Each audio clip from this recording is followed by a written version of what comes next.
చౌదరి గారి దగ్గరికి వెళ్ళాం. శ్రీనివాస్ చౌదరి గారు అయితే నిన్న అవినాష్ రెడ్డి గారు మాట్లాడుతూ సునీత గారు అప్పుడు మొదట్లో ఇచ్చిన స్టేట్మెంట్ని పాయింట్అవుట్ చేస్తూ మాట్లాడారు. అమ్మ నీకే కదా ముందర తెలిసింది, నువ్వు ఇవాళ వచ్చి నన్ను ఎందుకు ఎక్యూజ్డ్ అనే దాంట్లో చేరుస్తావు అని చెప్పి ఆయన కొన్నేవో ఆ స్టేట్మెంట్ పట్టుకొని వచ్చి మాట్లాడారు. మీరేమంటారు? ఇప్పుడు ఈరోజు ఇన్ఫ్యాక్ట్ ఆవిడ చేత మాట్లాడిస్తున్నది మీరేనని, అంటే తెలుగుదేశం అనే అనుమానం కూడా వాళ్ళు వ్యక్తం చేస్తున్నారు. మస్తాన్ గారు, మొదట మీకు 99 ప్రేక్షకులకి, మా మిత్రపక్షాల నాయకులు కరణ్ గారికి, పార్వతి గారికి, అలాగే బాలకోటయ్య గారికి, వైఎస్ఆర్సీపీ నేత మోహన్ గారికి నా తరఫున తెలుగుదేశం పరిధి మొదటి నమస్కారాలు. మంచి దినం ఈరోజు శ్రీరామనవమి సందర్భంగా శుభాకాంక్షలు. బాధ కలిగించే అంశం ఏంటంటే ఆంధ్ర రాష్ట్రంలో హత్యా రాజకీయాలకు పరాకాష్ట. ఏం సార్, రాష్ట్రంలో వేరే సమస్యలు ఏమీ లేవా? ఒప్పుకుందాం, ఒక యాంగిల్ ఒప్పుకున్నాం. తండ్రిని కోల్పోయింది సునీతమ్మ, ఆ ఆవేదన చెప్పుకోవచ్చు. ఎందుకంటే మా నాన్న చంపిన వాళ్ళని బయట పెట్టండి, న్యాయం ఉంది ఆ కోర్టు. దర్యాప్తు సంస్థలు చేయాల్సిన పని తను చేయకుండా రాజకీయం చేస్తుంటే, జగన్మోహన్ రెడ్డి గారి ప్రభుత్వం చేయలేక ప్రతిపక్షాల మీద దుత్తా ఉంటే, ఇన్ని రోజులు ఈ కాశీ మదిలి కథలు, ఈ బేతాళ కథలు ఈ టీవీల్లోనూ ఈ పేపర్లోనూ వాళ్ళ కుల మీడియాలో రాస్తుంటే ఏది నిజం ఏది అబద్ధం? అంతెందుకు సార్ జగన్మోహన్ రెడ్డి గారు, మీరు కడపకి 5,000 ఇండ్లు ఇస్తామన్నారు, ఇవ్వండి సార్. కడప అన్నమయ్య ప్రాజెక్ట్ని కట్టండి సార్. కడప నుంచి బెంగళూరుకి డబలింగ్ రైలు ఇదివే ట్రాక్ చేస్తామంటే వద్దు అని రాసిచ్చినారు సార్. కడప స్టీల్ ప్లాంట్కి 3 సార్లు కొబ్బరికాయలు కొట్టారు సార్. కట్టండి సార్. రాష్ట్రంలో రాయలసీమకు చేయాల్సిన పనులు చేయండి సార్. అంతేగాని ఆడవాళ్ల మీద యుద్ధం చేయడం మీద నాకు అర్థం కావడం లేదు.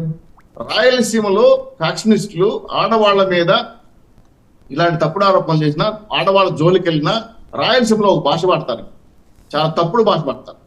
ఇది మీరు ప్రభుత్వ పరంగా చేస్తా ఉంటే ఎంత బాధ కలిగిస్తుంది నాకు అర్థం కాలేదు. ఆ మహిళ తండ్రి కోల్పోయింది, ఎవరైనా ఆమె బాధను అర్థం చేసుకుంటారని ఢిల్లీ నుంచి గల్లీ వరకు కొంగు జాతి అడుగుతుంది, అన్నయ్య నాకు న్యాయం చేయండి అని. చేతనైతే న్యాయం చేయండి, లేదా ఆవిడ చట్టపరంగా పోరాడుతుంది. పక్క కోర్టుకు వేసుకునింది, పక్క రాష్ట్రానికి వేసుకునింది, చట్ట ప్రకారం పోవాలని కేసులు వేసుకుంటామని ఆమె బాధ అని చెప్పుకో, తప్పేం కాదు కదా. ఆమె అన్యాయం జరిగిందని బాధ చెప్పుకుంటుంది. సరే, మీ అవినాష్ రెడ్డి గారు ఆమె చెప్పిన వెంటనే ఈయన వచ్చింది ప్రెస్ మీట్ పెట్టాడు అంటే గుమ్మడికాయ దొంగ అంటే బదలదు అనుకుంటున్నారా? అంతే కదా సార్, నాకు అర్థం కాదు. ఇప్పుడు నువ్వు బాధ్యుడు కాదు, నీకు సంబంధం లేదు, ఎందుకు వచ్చి ప్రెస్ మీట్ పెట్టావు? ఆయన ఒక స్టేట్మెంట్ తీసుకొచ్చారు, ఏమని? కాల్ లిస్ట్ ఆవిడకి గూగుల్ టేక్అవుట్, వాట్సాప్ మెసేజ్లు, ఈయన టెక్స్ట్ మెసేజ్ లిస్ట్ తీసుకొచ్చి చూపించాడు. దానికి దీనికి ఏం సంబంధం సార్, నాకు అర్థం కాలేదు. అయినా నాకు అడుగుతాను, ఆ క్వశ్చన్లకి అవినాష్ రెడ్డి గారికి సమాధానం చెప్పాలి. చట్టం తెలుస్తుంది కదా దోషులు ఎవరు అనేది. కావాలని ముందుకు వచ్చి ప్రెస్ ముందు నిలబడతా ఉంటే మీరు చెప్పకనే చెబుతున్నారా మేమే చేసే పనని? కాబట్టి దీనిపైన అనేక, ఇప్పుడు అన్నట్టు 5 సంవత్సరాల 2 నెలలు అవుతుంది వివేకానంద రెడ్డి చనిపోయి కూడా. ఈ 5 సంవత్సరాల 2 నెలల్లో తెలుగుదేశం పార్టీ మీద పోయాల్సిన బుట్టంతా పూశారు, దాన్ని కడుక్కోవడానికి అవసరం పడ్డాము. ఆ తర్వాత ఐఓ ఆఫీసర్ని మార్చారు, సిబిఐ వాళ్ళు ధరవేశారు. కర్నూలు జిల్లాలో అడిగిన రెక్కిని చూసాం మనం, అవినాష్ రెడ్డి గారి కేసు విషయంలో, అరెస్ట్ విషయంలో. ఇలా కాకుండా రాష్ట్ర వ్యాప్తంగా ఇది ఒక సమస్య అయినట్టు సార్. రాజధాని లేదు సార్, పోలవరం లేదు సార్, స్టాటస్ లేదు సార్, అభివృద్ధి లేదు సార్, ఇండస్ట్రీస్ లేదు సార్. దీని గురించి కొట్లాడదాం, రాష్ట్ర అభివృద్ధి కోసం కొట్లాడదాం, ప్రతిపక్షాలుగా రాజకీయాలు చేద్దాం. మీరు మమ్మల్ని మీరు అభివృద్ధి విషయంలో పోటీ పడదు, హత్యా రాజకీయాల్లో పోటీ పడడం మీద నాకు అర్థం కావడం లేదు. ఎవరు చంపారు? నేను చంపానా, నువ్వు చంపావా, దీనికైనా ఎవరున్నారు? చివరికి ఓట్ల కోసం చిన్న చిన్న పిల్లాడాడే గేములు, గోలికాయల గేములు, పులకరాళ్ళ గేములు చూస్తుంటే రాష్ట్ర ప్రజలు నవ్వుతున్నారు సార్.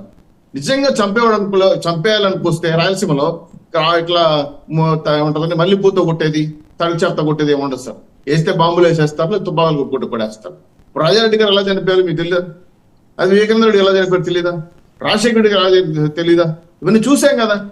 ఈ ఫ్యామిలీలో, వైఎస్ఆర్ కుటుంబంలో ఇటువంటి హత్యలు లేదా ఆత్మహత్యలో లేదంటే అభియోగాలు ఉన్నటువంటి ఫ్యామిలీలో ఒక వ్యక్తి చనిపోయిన తర్వాత మీరే కథానాయకుడు, రాష్ట్ర నాయకుడు, ముఖ్యమంత్రి తేల్చాల్సింది వదిలేసి మా కుటుంబంలో మా రక్త సంబంధికులు, మా చిన్నాన్న, తండ్రి తర్వాత తండ్రి, చిన్న చాలా ఎవరు తెలిసారు చెప్పండి, సొక్కా పట్టుకొని పోలీసు వ్యవస్థ నిలబెట్టి అంత బాగా అంతుకులు తెచ్చి బయట వేస్తున్నారు. ఈ పార్టీ జరగలేదు అంటే ఆయన అన్నారు కదా, ఏమ్మా సిబిఐ ఇస్తే అవినాష్ రెడ్డి గారు బీజేపీలో జరిగిపోతారు కదమ్మా అని తెలియతో చెప్పినట్టు ఆయన చెప్పారు.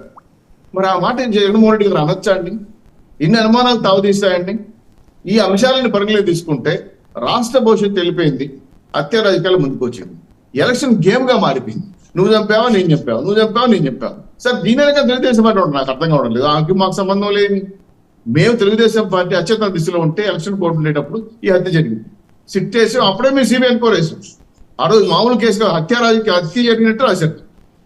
ఆ కేసును విచారించాలని వదిలేసి ఆ వివరాలన్నీ మాయం చేసి రక్తాలన్నీ కడిగేసి కుట్లేసి ఉదయాన్నేమో రక్తం కక్కుని చనిపోయాడు అన్నారు, మళ్ళేమో గుండెపోటు అన్నారు, మళ్ళేమో గొడ్డలిపోటు అన్నారు, అనేక అంశాలు రక్తవంతులయ్య అన్నారు, ఎన్నో రకాల కథలన్నీ చెప్పేశారు. 10:30 లోపల 15 కథలు చెప్పేశారు. ఇవన్నీ పక్కన పెడదాం సార్, నాకు అర్థం కావడం లేదు. సామాన్యుడికి ఈ విధంగా జరుగుంటే న్యాయం జరిగేదా? ఒక సాధారణ వ్యక్తులు జరిగేదా? హై ప్రొఫైల్ మర్డర్ ఇది. ఒక ముఖ్యమంత్రి తమ్ముడు, ఎంపీ, మాజీ మంత్రి. ఈ విషయాన్ని తెలుసుకోలేకపోతే ఇంతకుముందు ఒక కేసు సూర్యమండలం కేసులు 26 ఏళ్ళ తర్వాత తీర్పు ఎలా వస్తుందో, ఈ దోషులు బయటపడే లోపల పుణ్యకాలం కాస్త అయిపోయిందంటే ఏంటి సార్ పరిస్థితి? నాకు అర్థం కాలేదు. అంటే ఒక వ్యక్తి చంపేస్తే కాలయాపన చేసుకుంటా ఉంటే, న్యాయవాదులు వాయిదాలు వేసుకుంటా ఉంటే, ఆయన ఉండకముందే ఇప్పుడు కొంతమంది ఎవరు చెప్తారు, అయోధ్య కేసులు కొంతమంది చనిపోయిన కేసులు తీర్పు వచ్చింది. అంత దుర్మార్గ పరిస్థితి లాలో వస్తే న్యాయం పైన చట్టం పైన గౌరవం పెరగాల్సి వదిలేసి అనుమానాలు రేకెత్తే విధంగా ఉంటే బాధ కలిగిస్తారు సార్. కాకపోతే ప్రతిపక్షాలకు మేము ఒకటి అడగాల్సింది.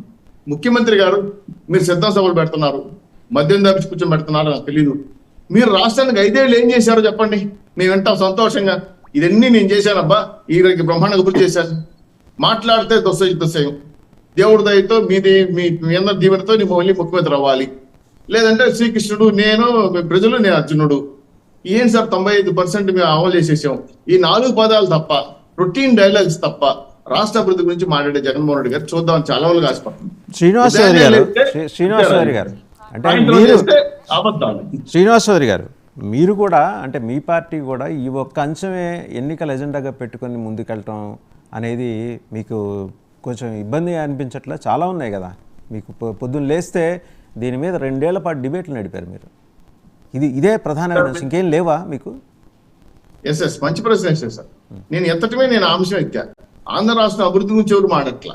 హత్య రాజకీయాలు ప్రయారిటీ పెట్టుకోవడం ఏంది నాకు అర్థం కాదు. మా క్రైటీరియానా, లేదంటే మా అజెండానా, మా ఎన్నికల ప్రణాళిక? బయట ప్రపంచం శ్రీనివాస్ చౌదరి గారు, బయట ప్రపంచం ఎలా చూస్తుందంటే మిమ్మల్ని కానీ వైసీపీని కానీ 2 యుద్ధ శిబిరాలను నడిపిస్తున్నారు చంద్రబాబు గారు, జగన్మోహన్ రెడ్డి గారిని. ఇక్కడ ఎన్నికలు నడవట్లేదు, 2 యుద్ధ శిబిరాలు. వైరి శిబిరం ఒకవైపు, అలాగే పాలకపక్ష శిబిరం ఒకవైపు ఉండి యుద్ధ భేరి మోగించడం తప్పించి అదేదో ఎన్నికలు జరుగుతున్నట్టుగా అయితే ఆంధ్రప్రదేశ్లో లేదనుకుంటున్నారు. మీరు చెప్పిన పని ఏకీపిస్తాను. ఎందుకంటే మా అనుకూల మీడియాలు వాళ్ళ కుల మీడియాలు మాకు లేకపోయినా వీళ్ళు యుద్ధాలు చేసేస్తా ఉంటారు. వీళ్ళే తీర్పులు చేస్తారు, వీళ్ళే మటలు చేస్తారు, వీళ్ళే దోషులు పట్టుకుంటారు, వీళ్ళే ఆధారాలు చూపిస్తారు. మా దురదృష్టం ఏంటంటే మా పేరు పెట్టుకొని తెలుగుదేశం పార్టీ ఏ మీడియా లేవు సార్. మా పేర్లు చెప్పుకొని మా అనుకూల మీడియాని, ఎల్లో మీడియా అని చెప్పి వీళ్ళే మటర్లు చేసిన వాళ్ళు బయటకు లాగేస్తారు, సిబిఐ కోరేసి వీళ్ళే అన్ని సాక్ష్యాలు బయట పెడతారు.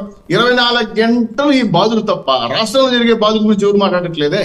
మా దురదృష్టం ఏంటంటే కొన్ని ఛానల్లో కొన్ని నాయకులకు వాళ్ళ సిబ్బంది కూర్చొని మంచి స్థాయిలో ఉన్న వ్యక్తులు డెసిషన్లు చెప్పేస్తున్నారు. వాళ్ళని అవినాష్ రెడ్డి గారిని చెప్పింది, చెప్పబోయేది చెప్పింది, ఇంకోటో ఈ కథనాలు రాస్తుంటారు చూడండి సార్. నాకు వాళ్ళకి నిజంగా యాక్సెప్ట్ చేయాలి సార్.